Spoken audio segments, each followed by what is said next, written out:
தந்தையே. அபிமன்யு,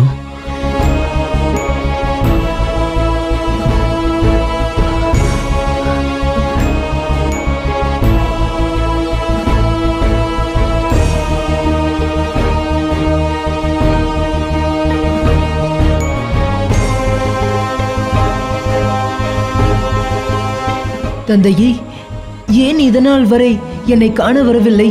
சூழ்நிலை எப்படி மகனே? தந்தையை மன்னித்துக்கொள். நான் உங்களை மன்னிப்பதா?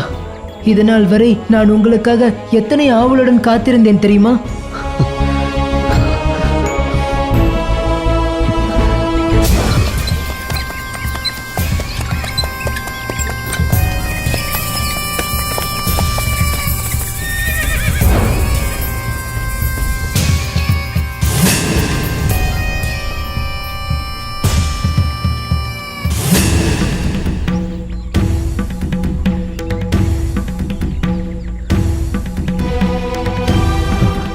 மகனே, இதோ இதோ வருகிறேன். நாம் பிறகு பேசிக்கொள்ளலாம். தந்தையே. அபிமன்யு, சொல்வதை புரிந்து கொள். இனி நான் உன்னை விட்டு பிரிய மாட்டேன். இது சத்தியம். இப்போது எனக்கு விடை கொடு. நான் இதோ வருகிறேன்.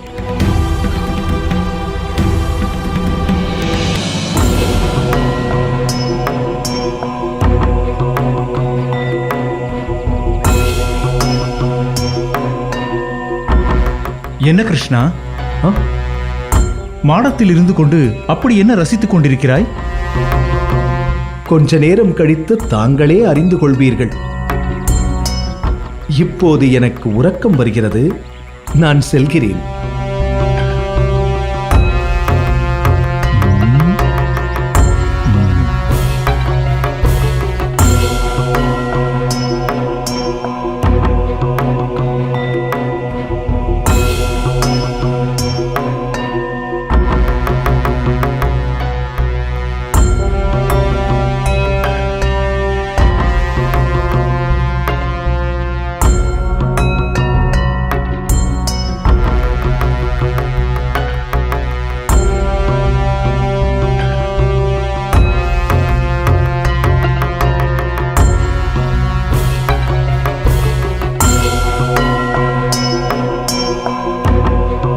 இந்த சிறுவனின் காலடியில் நாம் அமருவதா?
அர்ஜுனா, எல்லோரும் நலமா? நலம்.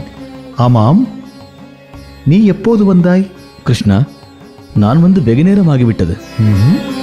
நீ உறங்கிக் கொண்டிருந்தாய். உன் துகில் கலைய காத்திருந்தேன். அபிமன்யுவை கண்டாயா? கண்டேன், மகிழ்ந்தேன். ஆனால் என் வருகையின் நோக்கம் உன்னை காண்பதே. என்னை காண்பதா? ஆம். என்ன அது? கௌரவர்களுக்கும் பாண்டவர்களுக்கும் போர் மூலம் சூழல் ஏற்பட்டிருக்கிறது. போரின் போது உன்னுடைய ஆதரவு பாண்டவர்களாகிய எங்களுக்கு வேண்டும். கிருஷ்ணா, உன்னுடைய ஆதரவு எனக்கே வேண்டும்.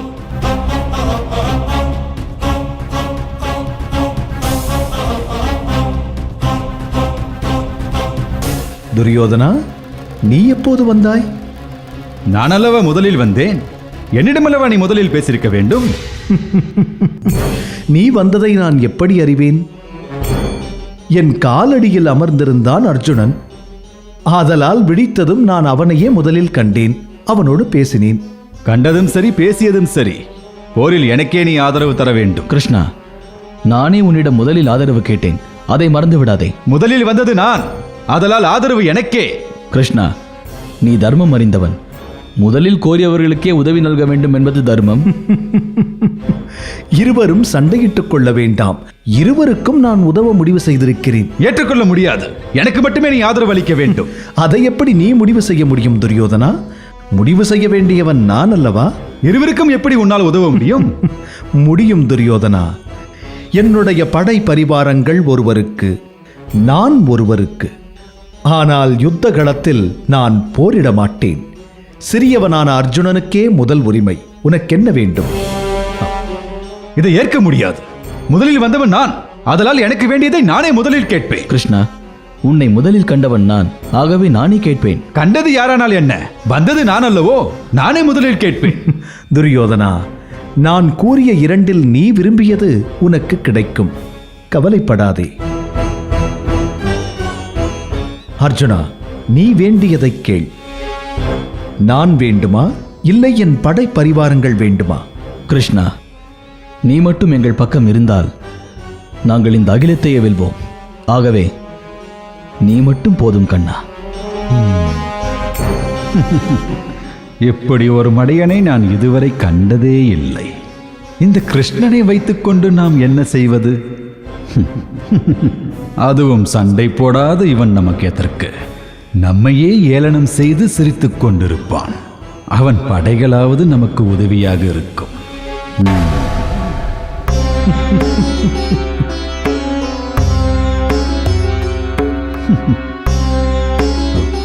கிருஷ்ணா, நீ பாண்டவர்கள் பக்கமே இருந்து கொள். பாவம் பாண்டவர்கள். எனக்கு உன் படை பரிவாரங்கள் மட்டும் போதும். போதும், போதும். அது போதும் எனக்கு. அப்படியே ஆகட்டும். அர்ஜுனா, என் படை பரிவாரங்கள் கௌரவ சேனையோடு இணைந்து யுத்தம் புரியும். இதில் இருவருக்கும் சம்மதம்தானே? சம்மதம். எனக்கும் பரிபூரண சம்மதம்.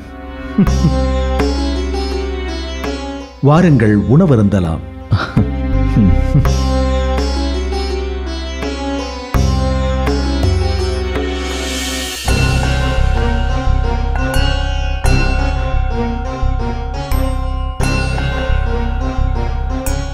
வணக்கம் குருவே. துரியோதனா, அத்தினாபுரத்தில் அனைவரும் நலம்தானே? அனைவரும் நலம். அர்ஜுனா, பாண்டவர்கள் அனைவரும் நலம்தானே? நலமாக இருக்கிறார்கள். என்ன இது விந்தை! இரு துருவங்களும் ஒன்று சேர்ந்திருக்கின்றன. இது எப்படி சாத்தியமானது? யுத்தத்திற்கு ஆதரவு திரட்ட இருவரும் வந்திருக்கிறார்கள். தாங்கள் யாருக்கு ஆதரவளிக்கப் போகிறீர்கள் அண்ணா? குருநாதர் என் மீது பேரன்பு கொண்டவர். ஆகவே அவர் ஆதரவு எனக்கே. என்னை மன்னித்து விடு துரியோதனா. அப்படி என்றால்? அஞ்சாதே துரியோதனா. நான் இந்த யுத்தத்தில் பங்கு பெறப் போவதில்லை. பாண்டவர்களும் கௌரவர்களும் எனக்கு ஒன்றுதான். ஆகவே நான் நடுநிலை வகிக்கப் போகிறேன். உங்கள் ஆசியை நான் கோருகிறேன். என் ஆசி உங்கள் இருவருக்கும் உண்டு. வந்த வேலை முடிந்துவிட்டது. நான் வருகிறேன்.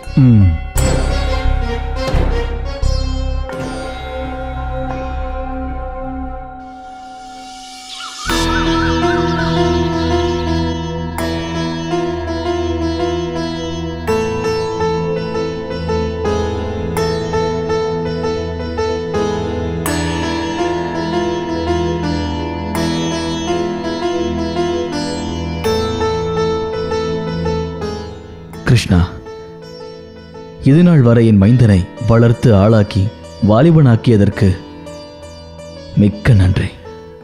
அர்ஜுனா, உன் மைந்தன் அபிமன்யு வெறும் வாலிபனாக வளர்ந்து நிற்கவில்லை. உன் வீரத்திற்கு நிகரான மாவீரனாக உயர்ந்தோங்கி வளர்ந்து நிற்கிறான். அவனது வீர பராக்கிரமத்தைக் கண்டால் நீ வியந்து போவாய். உண்மைதான் அரசே. அபிமன்யு வில்லேந்தி நிற்கும் காட்சியை கண்டால் உங்களை கண்டது போல தோன்றும். இன்னும் கூறப்போனால் அர்ஜுனனை விட அபிமன்யு வீரத்தில் ஒரு படி மேலே உயர்ந்திருக்கிறான் என்றுதான் சொல்ல வேண்டும். அப்படியா? எந்த விதத்தில் என்று நான் அறியலாமா? போர் வியூகங்களையும் யுத்த தந்திரங்களையும் மாமன்களிடமிருந்து கற்று கரை தேர்ந்திருக்கிறான். ஓ, அர்ஜுனா, அவனது யுத்த ஞானத்தை காண விரும்புகிறாய் அல்லவா? ஆமாம், நிச்சயமாக.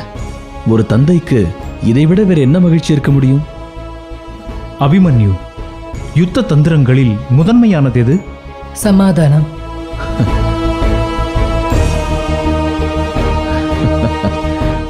இறுதியானது சமயம் அறிந்து பின்வாங்குதல். பலே. யுத்தத்தில் முதன்மையானவன், மூலப்பொருளாக இருப்பவன் யார்? அரசன். யுத்தத்தின் இலக்கு சத்ருவின் சம்ஹாரம். எனில் யுத்தத்தின் இலக்கு வெற்றி இல்லையா?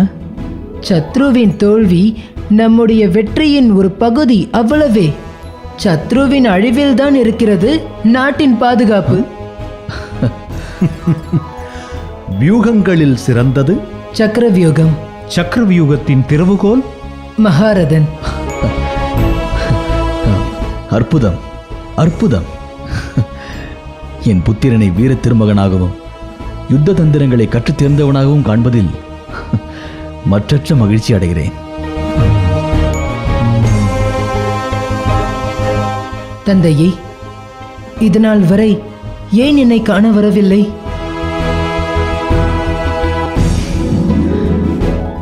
அது இப்பொழுது கூட காரணம் இல்லாமல் வந்திருக்க மாட்டார். உண்மைதான். காரணமாகத்தான் வந்திருக்கிறேன். காரணம் என்னவோ?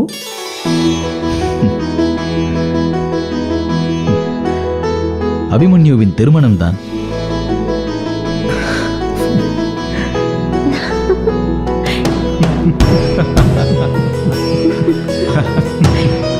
அப்படியா?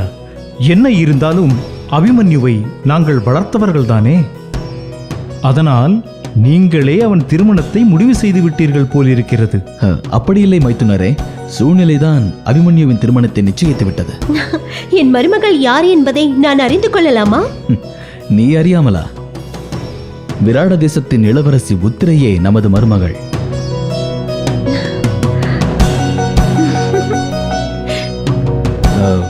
திருமணம் நிச்சயமாகிவிட்டது. திருமணத்திற்கு அழைப்பு விடுக்கவே நான் இப்போது வந்திருக்கிறேன். எங்களை அழைக்காமல் இருக்க முடியுமா? மாப்பிள்ளையே எங்கள் வசம்தானே இருக்கிறார். தாங்கள் அனைவரும் திருமணத்திற்கு விராட தேசம் வர வேண்டும். மறக்காமல் மாப்பிள்ளையோடு வர வேண்டும்.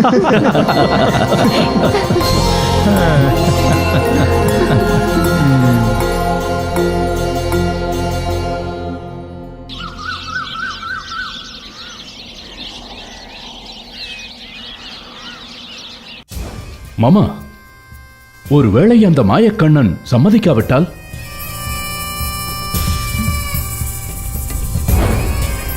பார்க்கலாம்.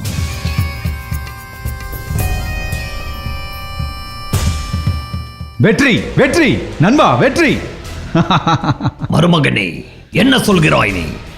கிருஷ்ணனின் ஆதரவை பெற்றுவிட்டாயா? மாமா, அண்ணன் துரியோதனன் எடுத்த காரியத்தை முடிப்பான். நிச்சயம் பெற்றிருப்பான். நீ கூறுவதை என்னால் நம்ப முடியவில்லை. நீ சொல்வதெல்லாம் உண்மையா? கிருஷ்ணன் நமக்கு ஆதரவளிக்க சம்மதித்து விட்டாரா? ஆம் நண்பா, நான் சென்றபோது அந்த கிருஷ்ணன் உறங்கிக் கொண்டிருந்தான். நானும் அர்ஜுனனும் அவன் விழிப்பதற்காக காத்துக் கொண்டிருந்தோம். விழித்ததும் அவன் அர்ஜுனனை பார்த்து என்ன வேண்டும் என்று கேட்டான். ஏன் உன்னை கிருஷ்ணன் பார்க்கவில்லையா? ஏனென்றால் நான் அவன் தலைமாட்டில் அமர்ந்திருந்தேன். அர்ஜுனன் அவன் காலடியில் அமர்ந்திருந்தான். விழித்ததும் அவனை முதலில் பார்த்ததால் அவனுக்கு என்ன வேண்டும் என்று கேட்டான். துரியோதனா, நான் கிளிப்பிள்ளைக்கு உரைப்பது போல் உன்னிடம் என்ன கூறினேன்? அவன் காலடியில் விழுந்தாவது காரியத்தை சாதித்து விட்டு வா என்றேன். இப்படி உன் ஆணவச் செருக்கினால் அருமையான வாய்ப்பை கோட்டை விட்டு விட்டாயே. அந்த சிறுவனின் ஆதரவு யாருக்கு வேண்டும்? அந்த கிருஷ்ணன் நான் வேண்டுமா அல்லது எனது படைப்பரிவாரங்கள் வேண்டுமா என்று கேட்டான். நான் படைப்பரிவாரங்களே போதும் என்று சொன்னேன். அவனும் கொடுத்து விட்டான். ஆனால் அந்த அர்ஜுனனும் அந்த கிருஷ்ணனின் ஆதரவை நாடினான். முட்டாள். முட்டாள் அவனில்லை, நீதான். ஆம், நீதான் முட்டாள். உன்னை போல் ஒரு மூடனை நான் இதுவரை கண்டதே இல்லை. மாமா, படை பரிவாரங்களை விட அந்த கிருஷ்ணனின் உதவி பெரிதா என்ன? நம்மிடம் இல்லாத படை பரிவாரங்களா அந்த கிருஷ்ணனிடம் இருக்க போகிறது? அதை கொண்டு நாம் என்ன செய்வது? கிருஷ்ணனின் வலிமையை நான் உனக்கு எடுத்துரைத்தேனே, அதை மறந்து விட்டாயா? ஆம் நண்பா, ஆம். மாமா கூறுவது முற்றிலும் உண்மை. கிருஷ்ணரின் மகிமை யாவற்றிலும் உயர்ந்தது. அவன் மனது வைத்தால் இந்த உலகத்தையே ஆட்டி படைக்கலாம். ஆதியும் அவனே, அந்தமும் அவனே என்று மக்கள் அனைவரும் அவனையே சேவிக்கிறார்கள். அப்படிப்பட்ட கிருஷ்ணன் பாண்டவர்களுக்கு ஆதரவளிப்பது நமக்கு பேரிழப்பு. அப்படி என்றால் நான் செய்தது தவறா? மாபெரும் தவறு. கிருஷ்ணன் மட்டும் நம் வசம் வந்திருந்தால் அந்த பாண்டவர்கள் பலத்தில் பாதி குறைந்திருக்கும். அரிய வாய்ப்பை கை நழுவ விட்டாயே துரியோதனா. எனில் சூட்சகமாக என்னை ஏமாற்றிருக்கிறான் அந்த கிருஷ்ணன். அவன் உன்னை ஏமாற்றவில்லை, நீதான் ஏமாந்து நிற்கிறாய். அவன் காலடியில் நீ அமர்ந்திருந்தால் அவன் உன்னைத்தான் முதலில் பார்த்திருப்பான். தவறு யார் பக்கம் நீயே யோசித்துக்கொள்.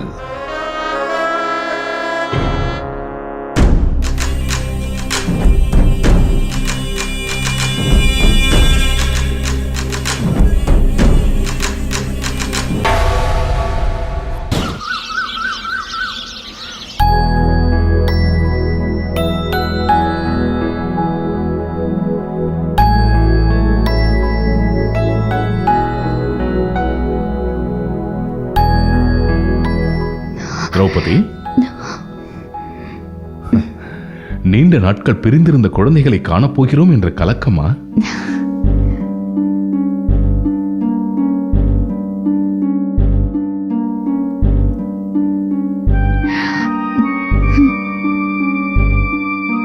சுபத்ரா, நாம் திட்டப்படி உபபாண்டவர்களை அனுப்புவோம். என் மகள் தன் மகன்களை சரியாக கண்டுபிடிக்கிறாளா என்று பார்ப்போம். அத்தை, இந்த விளையாட்டு நமக்கு தேவைதானா? என் மகளிடம் விளையாடாமல் வேறு யாருடன் விளையாடுவது? முதலில் நீ செல்.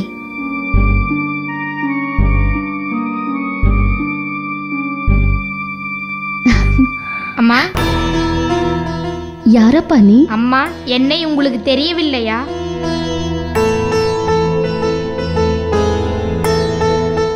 யாரென்று சொன்னால் தானே தெரியும். யார் நீ? தங்களின் புத்திரன். புத்திரனா? நீ கூறுவது விளங்கவில்லையே. அம்மா, நீங்கள் பெற்றெடுத்த புதல்வன் நான்.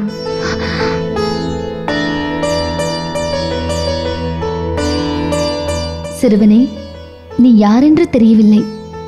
பாவம், இடம் மாறி வந்துவிட்டாய் என்று நினைக்கிறேன். உன் தாயின் பெயர் என்ன? கூறு. அவள் இருக்கும் இடத்திற்கு உன்னை கொண்டு செல்ல முயற்சிக்கிறேன். என் தாய் பாண்டவர்களின் பத்தினி திரௌபதி. இல்லை, நீ என் புத்திரன் இல்லை. 10 மாதம் சுமந்து பெற்ற எனக்கு என் புத்திரனை தெரியாதா?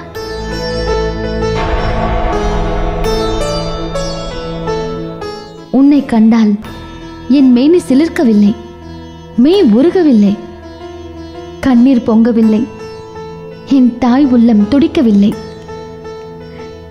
நீ என் புத்திரன் இல்லை. நீ உன் தாயிடம் செல்.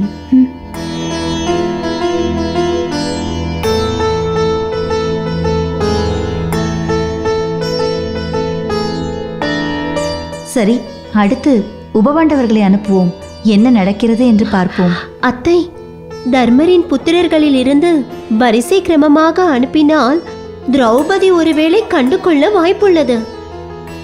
ஆகவே முதலில் நகுலனின் புத்திரன் சதாநீகனை அனுப்புவோம். சரி, சதானிகா நீ செல். நான் தயார், இதோ செல்கிறேன்.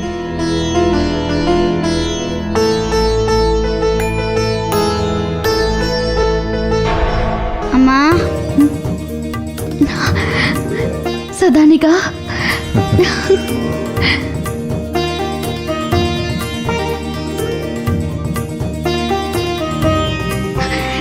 என் செல்வமே, இத்தனை நாள் எங்கேடா இருந்தாய்? பெற்றவளுக்கு பிள்ளையை தெரியாதா? நீ நகுல தேவருக்கும் எனக்கும் பிறந்த பிள்ளையடா.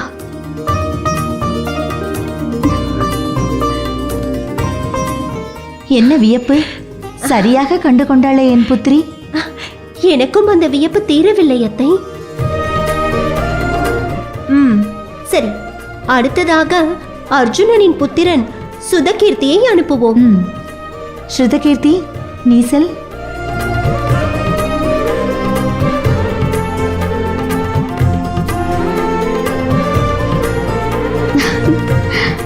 அம்மா. ஸ்ருதகீர்த்தி,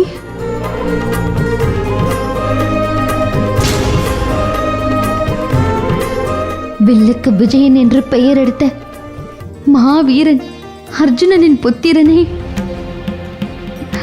வில்லேந்து முன் திருக்கரங்களின் வலிமை கண்டு நான் பூரித்தேனடா. என் செல்லமே, எத்தனை நாளும் உன்னை காணாமல் கலங்கி தவித்தேனடா.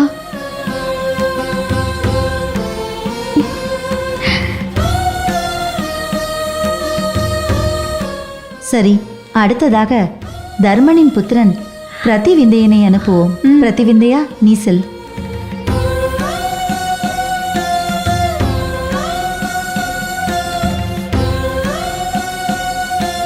அன்னையே, நான் யார் என்று தெரிகிறதா? யாரென்று தெரிகிறதா? உங்கள் மகன் பிரதிவிந்தையன்.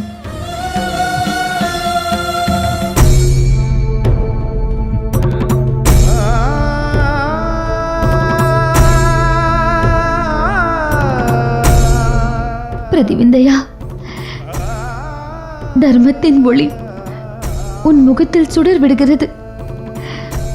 உன்னை அறிய மாட்டேனா? என் மூத்த புத்திரன் நீ.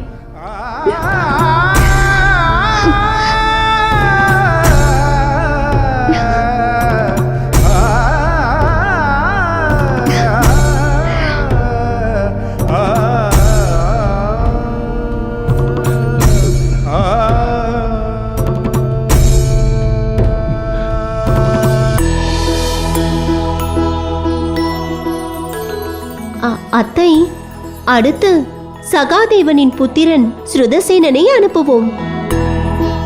நிச்சயமாக அவளால் கண்டுபிடிக்க இயலாது. பாருங்களேன். பார்ப்போம். ஸ்ருதசேனா நீ செல்.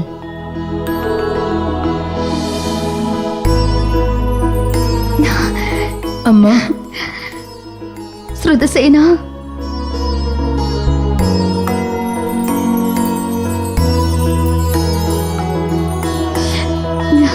சாஸ்திரங்களின் ஞானம் பெற்ற என்னவர் சகாதேவனின் புத்திரனே, என் கண்மணியே, என் கடை செல்வமே, உன் தாயை நீயுமா சோதிக்கிறாய்? அம்மா, என்னை மன்னித்து விடுங்கள் அம்மா. இந்த நிமித்தத்தில் தங்களை ஏமாற்ற முடியாது என்று நான் அப்போதே கூறினேன்.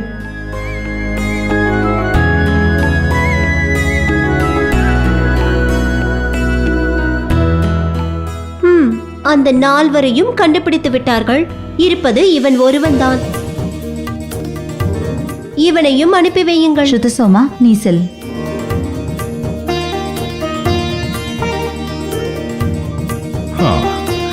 இவன் பீமன் புத்திரன்.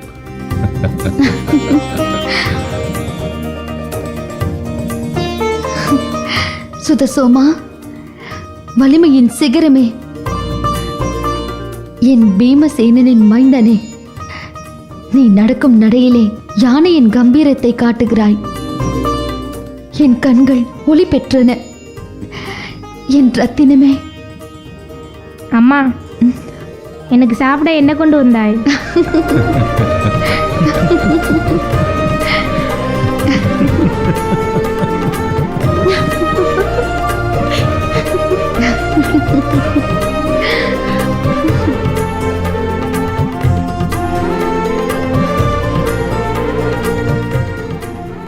அம்மா, இது அத்தனையும் உங்கள் நாடகமா?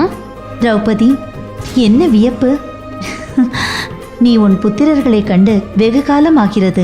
அப்படி இருந்தும் உன் புத்திரர்களை துல்லியமாக கண்டுபிடித்து விட்டாய். எப்படி அது? அதை நான் கூறுகின்றேன். தாய்மைக்கு அப்படி ஒரு வலிமை உண்டு.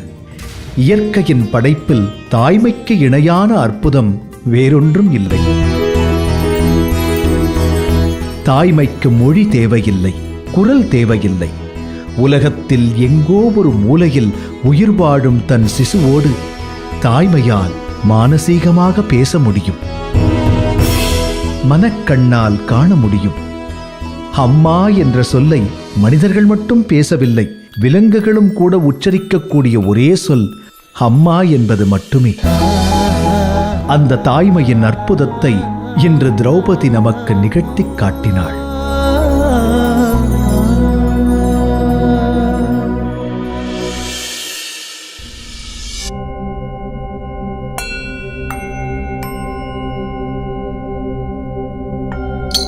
நாராயண நாராயண. இந்திரா, இந்திரா,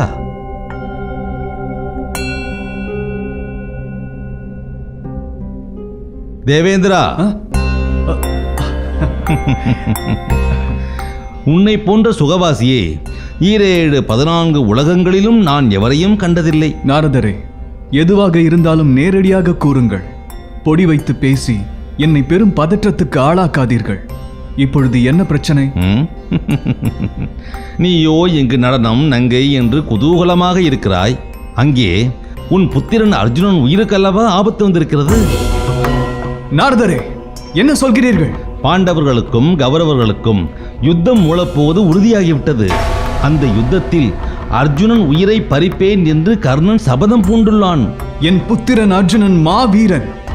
அந்த சூத புத்திரன் கர்ணனால் அவன் நிழலை கூட நெருங்க முடியாது. என் புத்திரன் ஈசனோடு சமர்புரிந்த மாவீரன். கர்ணனை யுத்தத்தில் என் புத்திரன் நிச்சயம் கொல்வான். கர்ணனிடம் கவச்சமும் குண்டலமும் இருக்கும் வரை யாராலும் கர்ணனை கொல்ல முடியாது. கர்ணனால் உன் புத்திரன் அர்ஜுனனுக்கு மரணம் ஏற்பட போவது நிச்சயம். நாரதரே, என்ன கூறுகிறீர்கள்? இப்பொழுது என்னதான் செய்வது? ஏதேனும் உபாயம் இருந்தால் கூறுங்கள். ஒரே ஒரு உபாயம்தான் உள்ளது. என்ன உபாயம் அது? கர்ணனிடம் உள்ள கவச்சத்தையும் குண்டலத்தையும் நீ கவர்ந்து வர வேண்டும். அது எப்படி சாத்தியம்? நீ அந்தணன் வேடம் பூண்டு கர்ணனிடம் கவச்சத்தையும் குண்டலத்தையும் யாசிக்க வேண்டும். இந்திரலோகத்தின் அரசனான நான் யாசிப்பதா? நாரதரே, அது நடக்காது. உன் புத்திரனின் உயிரை விட உன் தன்மானம்தான் உனக்கு முக்கியம் என்று தோன்றினால் அது உன் விருப்பம். அர்ஜுனனின் மரணத்தை யாராலும் தடுக்க முடியாது. நான் வருகிறேன். நாராயண. நாரதரே, இது என்ன சோதனை? நான் யாசித்தால் கர்ணன் தன் உடலோடு இணைந்த கவசத்தையும் குண்டலத்தையும் கொடுத்து விடுவானா? அர்ஜுனனை கொல்லும் வரை யார் எதை யாசித்தாலும் இல்லை என்று சொல்லாமல் கொடுப்பேன் என்று சபதம் பூண்டுள்ளான் கர்ணன். ஆகவே நீ யாசித்தால் நிச்சயமாக கொடுப்பான். இப்பொழுதே புறப்படுகிறேன் நாரதரே. நாராயண நாராயண.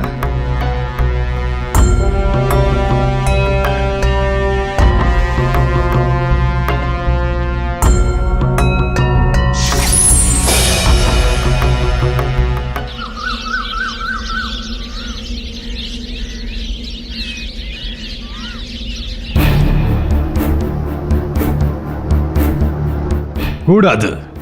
யாரும் இந்த திருமணத்திற்கு செல்லக்கூடாது. அரசர் அமைதியாக இருக்க எங்களுக்கு உத்தரவு போடும் அதிகாரத்தை உனக்கு யார் கொடுத்தது துரியோதனா? அரசரின் உத்தரவும் அதுவாகத்தான் இருக்கும்.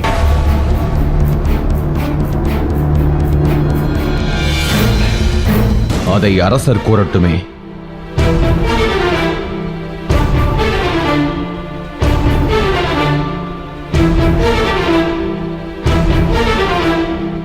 மாமன்னரே, தாங்கள் அமைதி காப்பதை தவிர்த்து திருவாய் மலரலாமே. இத்தனை நடந்த பிறகும் நம் மீது உள்ள கோபத்தை எல்லாம் மறந்து நமக்கு திருமண அழைப்பு ஓலை விடுத்திருக்கிறான் தர்மன். நாம் செல்லத்தான் வேண்டும். திருமண அழைப்பாக இந்த ஓலையை பார்க்கிறீர்கள் தாங்கள். நானோ அதனை நமக்கு விடுத்த அறைகூவலாகவே கருதுகிறேன்.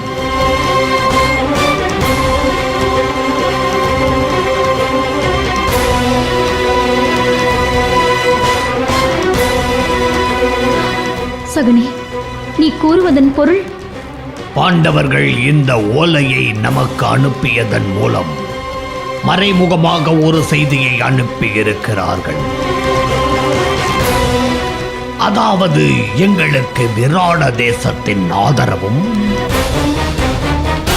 துவாரகையின் ஆதரவும் துருபத மாமன்னன் நாளும் பாஞ்சால தேசத்தின் ஆதரவும் உள்ளது. ஆகவே யுத்தத்திற்கு ஆயத்தமாக இருங்கள் என்பதே அந்த செய்தி.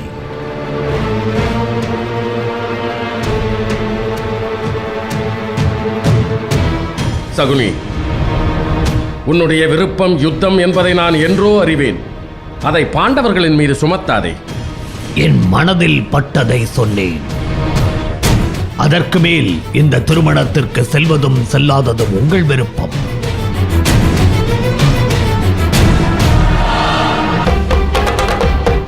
இந்த திருமணத்திற்கு யாரும் செல்லக்கூடாது. அதுவே என் இறுதியான முடிவு.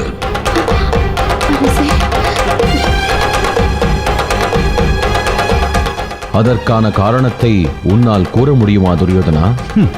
1000 காரணங்களை என்னால் கூற முடியும். அதில் ஒன்றை கூறேன். பாண்டவர்கள் நம்மை அச்சுறுத்தவே இந்த திருமணத்திற்கு அழைப்பு விடுத்திருக்கிறார்கள். உலகமே போற்றும் அத்தினாபுரத்தின் சக்கரவர்த்தி பேரரசர் திருதராஷ்டிரர் அவர்களுடைய பெரியப்பா, வீர திலகமான தாங்கள் அவர்களுடைய தாத்தா, நீதிமானாக விளங்கும் விதுரர் அவர்களுடைய சித்தப்பா, நானும் கௌரவர்கள் அனைவரும் அவர்களுடைய சகோதரர்கள். அவ்வாறு இருக்க பாண்டவர்கள் நேரில் வந்தே அழைப்பு விடுத்திருக்க வேண்டுமே தவிர எவனோ ஒரு வீரன் மூலம் அழைப்பு விடுத்திருக்க கூடாது. அந்த அழைப்பை ஏற்றுக்கொள்ளவும் முடியாது. ஆகவே திருமணத்திற்கு யாரும் செல்லக்கூடாது. துரியோதனா, நீ கூறுவது உண்மைதான். ஆனால் பாண்டவர்கள் இப்பொழுது இருக்கும் சூழ்நிலையில் இதைத்தானே செய்ய முடியும். இல்லை தாத்தா, நீங்கள் என்ன கூறினாலும் எங்களால் ஏற்க இயலாது. பாண்டவர்கள் நம்மை திட்டமிட்டே அவமானப்படுத்தி இருக்கிறார்கள். பாண்டவர்களை நான் நன்கு அறிவேன். நீ கூறுவது போல தீங்கான எண்ணம் கொண்டவர்கள் அல்ல அவர்கள். எனில் தீங்கான எண்ணம் உடையவர்கள் நாங்களா? நான் அப்படி கூறவில்லை. நீயே அப்படி பொருள் எடுத்துக்கொண்டால் அதற்கு நான் என்ன செய்வது? தாத்தா, நீங்கள் எப்போதும் பாண்டவர்களுக்கே பரிந்து பேசுவீர்கள் என்பது அறிந்ததே. நான் உங்களிடம் ஒரு கேள்வியை கேட்க விரும்புகிறேன். அதற்கு உங்களால் பதில் கூற முடியுமா? கேள். உன் கேள்வி நியாயமானது என்றால் பதில் கூறுகிறேன். நான் உங்கள் பேரன். இந்த துரியோதனன் என்றாவது பாண்டவர்கள் விஷயத்தை தவிர்த்து உங்கள் பேச்சை மறுத்திருக்கிறேனா?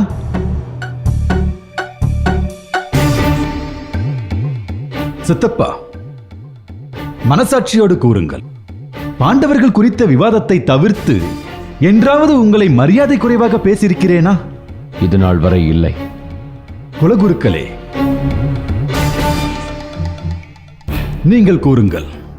பாண்டவர்கள் விஷயத்தை தவிர்த்து என்றாவது ஒரு நாள் உங்கள் சொல்லுக்கு மறுசொல் கூறியிருக்கிறேனா?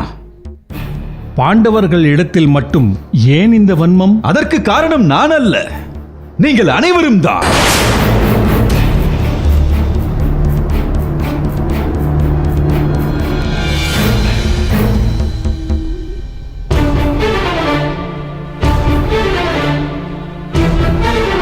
ஆம், உண்மைதான்.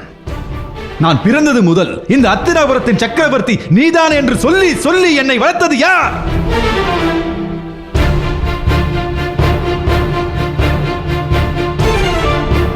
கூறுங்கள் சித்தப்பா, கூறுங்கள் தாத்தா.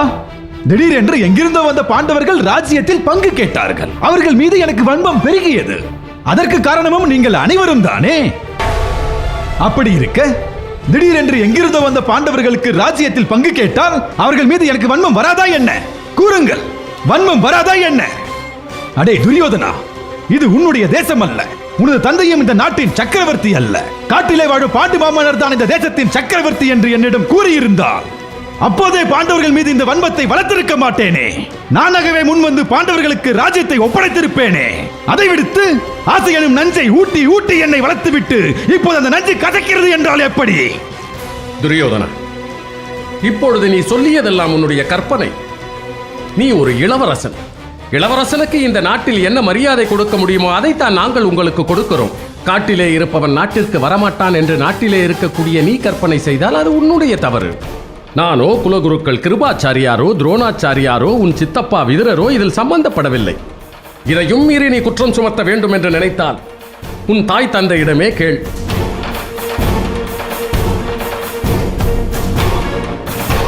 நீங்கள் 1000 கூறினாலும் என் நண்பன் பேச்சில் எந்த மாற்றமும் இல்லை. பிதாமகர் கூறியதைப் போல என் நண்பன் இளவரசன் தான். இந்த திருமணத்தில் நாம் கலந்து கொண்டால் அது இந்த அத்தினாபுரத்திற்கே அவமானம். அதையும் தாண்டி அவமானப்படுத்த நினைப்பவர்கள் இந்த திருமணத்தில் கலந்து கொள்ளலாம். இந்த நாட்டின் இளவரசனாக கூறுகிறேன். யாரும் பாண்டவர்களின் அழைப்பை ஏற்கக்கூடாது. யாரும் இந்த திருமணத்திற்கு செல்லக்கூடாது. இது இந்த துரியோதனின் கட்டளையாகும். துரியோதனா, துரியோதனா, துரியோதனா, அரசே,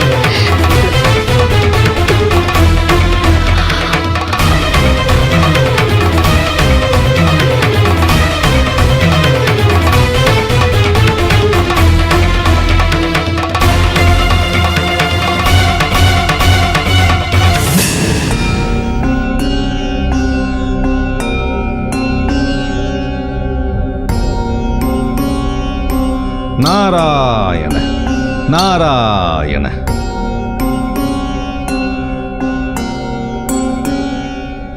வாருங்கள் நாரதரே, என்ன இன்று அதிசயம்? அபூர்வமாக என்னை காண வந்திருக்கிறீர்கள். ஆபத்து வந்தது, அடியேன் தங்களை காண வந்தேன். தங்களுக்கு அப்படி என்ன ஆபத்து வந்துவிட்டது? ஆபத்து எனக்கில்லை, தங்களுக்கு. இந்த பூலோகத்தையே என் கரங்களால் ரட்சிக்கும் எனக்கே ஆபத்தா? நல்ல வேடிக்கை. அழிக்கும் ஈசனுக்கும் உலகையும் காத்து ரட்சிக்கும் எம்பெருமான் நாராயணனுக்கும் உயிர்களை படைக்கும் பிரம்மனுக்குமே ஆபத்து நேரும் பொழுது தாங்கள் எம்மாத்திரம் சூரியதேவரே?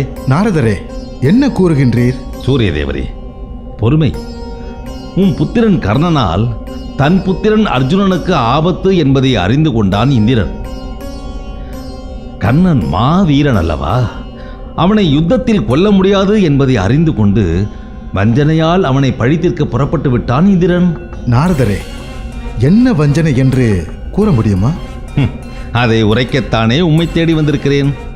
கர்ணனிடம் கவசமும் குண்டலமும் இருக்கும் வரை அவனை யாராலும் வெல்ல முடியாது. இந்த சூட்சுமத்தை அறிந்து கொண்ட இந்திரன் அவற்றை கர்ணனிடமிருந்து யாசகமாக பெற புறப்பட்டு விட்டான் இந்திரன். என் புத்திரன் வள்ளலாயிற்றே. எவர் எதை கேட்டாலும் இல்லை என்று கூறாமல் கொடுத்து விடுவானே. நான் என்ன செய்வது? சூரியதேவரே, உடனே புறப்படும்.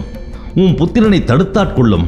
வந்திருப்பது இந்திரன் என்பதை அறியாமல் அவன் யாசிப்பதை கர்ணன் கொடுத்து விட்டால் பிறகு கர்ணனை யாராலும் காப்பாற்ற முடியாது.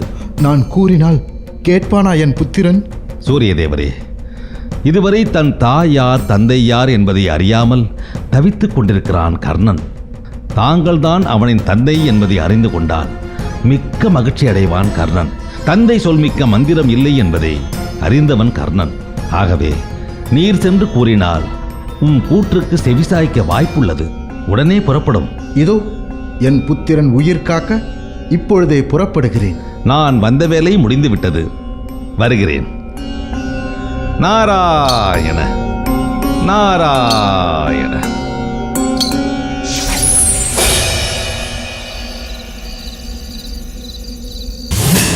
துரியோதனன் கூறியது அத்தனையும் உண்மை. அவன் பாண்டவர்கள் மீது கொண்ட வன்மத்திற்கு நீங்கள்தான் காரணம்.